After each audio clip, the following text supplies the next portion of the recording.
Hello everyone, Assalamu alaikum. Welcome to my YouTube channel Talent Academy. Today we are discussing about the hormonal regulation in men. So without wasting any time अपनी video को जो है वो start करते हैं। जी, तो सबसे पहले हमारे पास लिखा हुआ है कि रिप्रोडक्टिव सिस्टम ऑफ मैन, ठीक है, मेल्स का जो रिप्रोडक्टिव सिस्टम होता है उसको मेंटेन किया जाता है और रेगुलेट किया जाता है।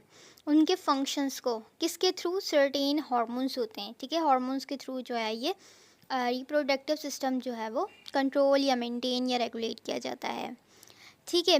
तो मेल हार्मोन्स जो होते हैं उनके अंदर जो मेन हार्मोन्स हैं, जो मेन है इंपॉर्टेंट हार्मोन्स हैं, उनके नेम्स हमारे पास हैं testosterone, follicle stimulating hormones, luteinizing hormone, inhibin, gonadotropin, releasing hormone. Okay, so ये हमारे पास सारे हार्मोन हैं, तो इनको हमने वन बाय वन देखना है। सबसे पहले हमारे पास है टेस्टोस्टेरोन। जी, तो टेस्टोस्टेरोन जो है ये प्राइमरी मेल सेक्स हार्मोन है। याद रखिएगा, एमसीक्यूज में आ सकता है प्राइमरी मेल सेक्स हार्मोन कौन सा है। प्रोड्यूस कहाँ से होता है? टेस्टिस से। वेरी सिंपल, ये तो आपको पहले ही पता है। ये किसके अंदर इंपॉर्टेंट रोल देता है? Development and maintenance of male reproductive tissues, ठीक है, डेवलप करवाता है, उसको मेंटेन करता है, बहुत इंपॉर्टेंट है। किसके अंदर कौन कौन से हमारे पास टिश्यूज़ होंगे? जिसके अंदर हमारे पास टेस्टिस आती हैं, प्रोस्टेट ग्लैंड्स आते हैं, सेमिनल वेसिकल्स आते हैं। Responsible for the development male secondary sexual characteristics. Okay, so इसके अंदर भी जो है वो इम्पॉर्टेंट रोल है। ये तो हमने बहुत बार पढ़ चुके हैं। आई होप आपको ये याद होगा कि मेल सेकेंडरी सेक्सुअल कैरेक्टर जो है वो टेस्टोस्टेरोन डेवलप करवाता है। जैसे कि हमारे पास facial and body hair growth, thickening of the voice के अंदर डीपन आना, muscles mass development. It also stimulate the production of sperm. तो स्पर्म की प्रोडक्शन के अंदर भी किसका रोल है? टेस्टोस्टेरोन का। ओके, तो नेक्स्ट हार्मोन की तरफ चलते हैं, फॉलिकल स्टिमुलेटिंग हार्मोन, जिसको शॉर्ट फॉर्म में एफएसएच भी कहते हैं। तो ये वाला हार्मोन कहाँ से प्रोड्यूस होगा? पिट्यूटरी ग्लैंड से। कहाँ पर एक्ट करेगा? आकर टेस्टिस के ऊपर एक्ट करेगा, ठीक है जी। और ये हमारे पास प्रोमोट करता है और डेवलप करता है, मेच्योरेशन का भी काम करता है दी स्पर्म सेल। इस लाइन को आपने अंडरलाइन करके रखना है कि मेच्योरेशन और डेवलपमेंट कौन करता है? स्पर्म की फॉलिकल स्टिमुलेटिंग हार्मोन। कहाँ से करेगा?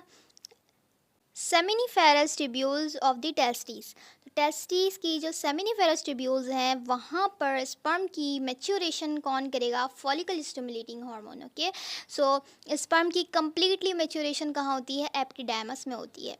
ये वहाँ की बात नहीं कर रहे, ये कहाँ की बात कर रहे हैं? सेमिनिफेरस ट्यूब्यूल्स जो हैं टेस्टिस के अंदर, वहाँ पर मेच्योरेशन ऑफ सेल्स की थोड़ी बहुत की जाती है, स्पर्म सेल्स की। वो कौन करता है? एफएसएच करता है। ये स्टिमुलेट करता है और प्रोडक्शन करता है protein necessary for sperm production.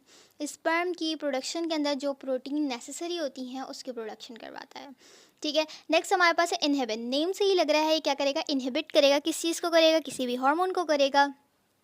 तो ऐसे ही है बिल्कुल कि ये इनहिबिट करेगा फॉलिकल स्टिमुलेटिंग हार्मोन से, ठीक है।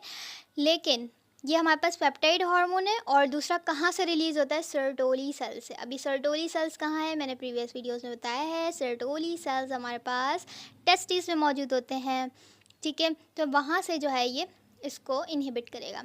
नेक्स्ट हमारे पास है लिटिनाइजिंग हार्मोन।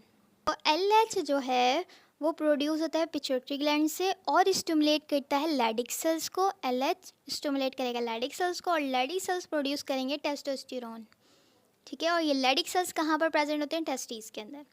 तो ये हमारे पास जो है वो लुटेनाइजिंग हार्मोन हो गया। नेक्स्ट पेज पे मूव ऑन करते हैं। तो अब हमारे पास है gonadotropin releasing hormone. Releasing hormone मैंने बताया था कि जहाँ पर भी वर्ड है इसका मतलब है कौन रिलीज़ करवा रहा है? हाइपोथैलेमस। ओके, ये स्टिमुलेट करता है, किस लिए भाई? क्यों रिलीज़ होता है? ये स्टिमुलेट करवाता है एफएसएच और एलएच को। रिलीज़ करवाता है कहाँ से? पिट्यूटरी ग्लैंड से। वेरी सिंपल, ये तो आप लोग को पहले ही पता है, ठीक है। अच्छा, गोनेडोट्रोपिन रिलीजिंग हार्मोन जो है ये रेगुलेट करवाता है, नेगेटिव फीडबैक के थ्रू जो है वो रेगुलेशन का काम करता है। किस तरह से? कि जब हमारे पास टेस्टोस्टेरोन जो है उनका लेवल लो हो जाएगा तो इसको स्टिमुलेशन मिल जाएगी और फिर ये रिलीज़ कर देगा जीएनआरएच, मीन्स के गोनेडोट्रोपिन रिलीजिंग हार्मोन। ऐसे ही ये रिलीज़ होगा तो हमारे पास इंक्रीज़ हो जाएगी प्रोडक्शन किसकी? एफएसएच और एलएच की। कौन करवाएगा? हाइपोथैलेमस। जब भी हमने पढ़ा कि जब एलएच की प्रोडक्शन होगी तो एलएच किसको स्टिमुलेट करता है? लेडिक सेल्स को। और लेडिक सेल्स किसको प्रोड्यूस करवाते हैं? टेस्टोस्टेरोन को। तो इसकी वजह से टेस्टोस्टेरोन की प्रोडक्शन हो जाएगी। जब हमारे पास बहुत ज़्यादा प्रोडक्शन हो जाएगी, अब बस इतना ज़्यादा हमें नहीं चाहिए होगा टेस्टोस्टेरोन, तो हम क्या करेंगे? इसको इनहिबिट भी करा देंगे, ठीक है। तो inhibit the release of GN. जब टेस्टोस्टेरोन का लेवल जो है वो राइज हो जाएगा इतना कि हमें जितना चाहिए था, तो फिर इसको इनहिबिट भी कर दिया जाएगा, जिसके रिज़ल्ट में डिक्रीज़ हो जाएगा एफएसएच एंड एलएच की प्रोडक्शन। Very simple. वीडियो पसंद आए तो प्लीज़ लाइक करें, शेयर करें एंड कमेंट करें। अगर कोई भी क्यूरी हो तो आप लोग कमेंट सेक्शन में पूछ सकते हो। Thank you very much. अल्लाह हाफ़िज़।